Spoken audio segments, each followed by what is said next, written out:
மத்திய அரசை கண்டித்து குடியாத்தத்தில் வழக்குரைஞர்கள் நீதிமன்ற பணிகள் புறக்கணித்து ஆர்ப்பாட்டம். மத்திய அரசு கொண்டு வந்துள்ள புதிய குற்றவியல் சட்டங்களுக்கு எதிர்ப்பு தெரிவித்தும் அதனை திரும்ப பெற வலியுறுத்தியும் குடியாத்தம் ஒருங்கிணைந்த நீதிமன்ற வளாகம் எதிரே பார் அசோசியேஷன் சங்கத்தின் சார்பில் நீதிமன்ற பணிகளை புறக்கணித்து வழக்குரைஞர்கள் ஆர்ப்பாட்டத்தில் ஈடுபட்டனர். ஆர்ப்பாட்டத்திற்கு பார் அசோசியேஷன் தலைவர் ராஜன் பாபு தலைமை தாங்கினார். செயலர் செந்தில்குமார் கலந்து கொண்டு மத்திய அரசு கொண்டு வந்துள்ள புதிய குற்றவியல் சட்டங்களை வாபஸ் பெற கோரி கண்டன கோஷங்களை எழுப்பினர். பின்னர் நீதிமன்ற பணிகளை புறக்கணித்தனர்.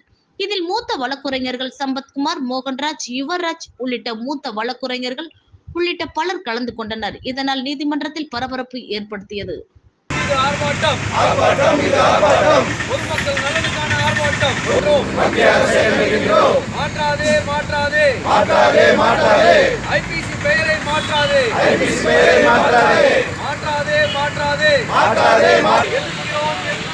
எதிர்க்கிறோம். சட்டத்தை எதிர்க்கிறோம். போராடுவோம். கைவிடு வரைக்கும் போராடுவோம். நிறைவேற்று வழக்கறிஞர் பாதுகாப்பு சட்டத்தை நிறைவேற்று.